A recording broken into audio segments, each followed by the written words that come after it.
काय काय आणि बोलेल चौकात त्याच्यावर मी चौकात काय आंदोलन बोलेल केले असते. एकंदरीत काय भाजप यांना सेव्ह करते का खरात आणला असं वाटतंय का? कारण की अनेक नेत्यांसोबत त्यांचे फोटो आहेत, त्यामुळे असं वाटतंय का? हे बघा आता माझ्या भोवती सुद्धा असे अनेक लोक उभे आहेत. कोण काय असे कोण बाबा लोक पण आले आपलं. नमस्कार बाबा. म्हणजे काय तो माणूस जो आहे तो काय त्याच्या दुष्कृत्यामध्ये काही सामील झालेला नाही, पण हे फोटो मग असे दाखवले जातात. पण त्याच्या दुष्कृत्यामध्ये जे सामील आहे त्याच्यावर गेली 6 महिने मुख्यमंत्र्यांचे जे आहे वॉच आहे, त्यातून जे आहे त्यांनी जे आहे ही कारवाई सुरू केली. सर, महिला आयोगाचा अध्यक्षपद कायद्याचा बालेकिल्ला असं सातत्याने सांगितलं जातं. तर नाशिक जिल्ह्यात अनुभावाची प्रकरणं वाढता आहेत, वाढले आहेत.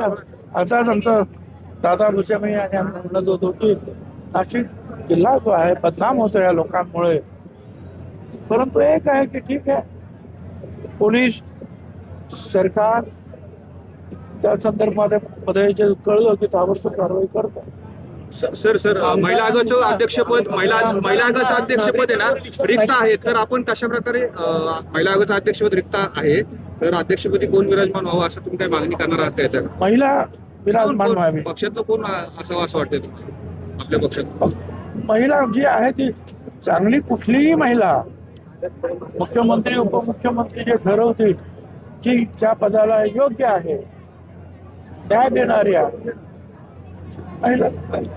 झाडांची का मुख्यमंत्र्यांनी जे अर्थ खातं त्यांच्याजवळ ठेवले नाही, परत त्या राष्ट्रवादीकडे अधिवेशन संपलेला आहे. खात्यामध्ये निर्णय जे आहे त्याची पूर्तता जी आहे. बारामतीची निवडणूक एकतर्फी म्हणजे बिनविरोध होऊ शकते. जे आहे की मोठे मोठे पक्ष आहेत, काँग्रेस सहित त्यांनी सगळ्यांनी माघार घेतली, त्या सगळ्यांचे आम्ही आभारी आहोत. शरद पवार साहेबांच्या गटानं सुटल्या काही म्हणजे सुरुवातीला सांगितलं की आम्ही नाही होत आभारी आहोत. स्वतः शिंदे साहेब हे फॉर्म भरायला आले.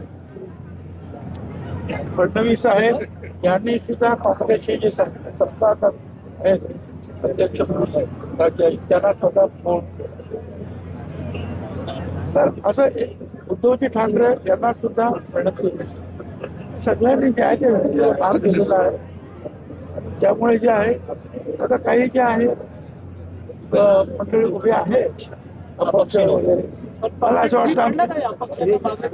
वाटतं की बरेचसे जे कमी पडलं अपक्षांना माघार कन्व्हिन्स झाड नाशिकमध्ये झाडांची कत्तली सुरू आहे, त्या संदर्भात काय? झाडांची कत्तल होते. एका बाजूला तापमान वाढत चाललेलं आहे ग्लोबल नाशिकमध्ये नाशिक येथे झालं ना, नाशिक झालं, पूर्ण झालं. नाही झाडांच्या कत्तली सुरू आहेत कुंभमेळ्यासाठी नाशिकमध्ये. असं अति आवश्यक असल्याशिवाय या झाडांना हात लावू नये असं माझं मत आहे. फारच आवश्यक असेल तर गोष्ट वेगळी, परंतु आवश्यक जर नसेल आणि टाळता येत असेल तर ही झाडतोड थांबवली पाहिजे. ओके.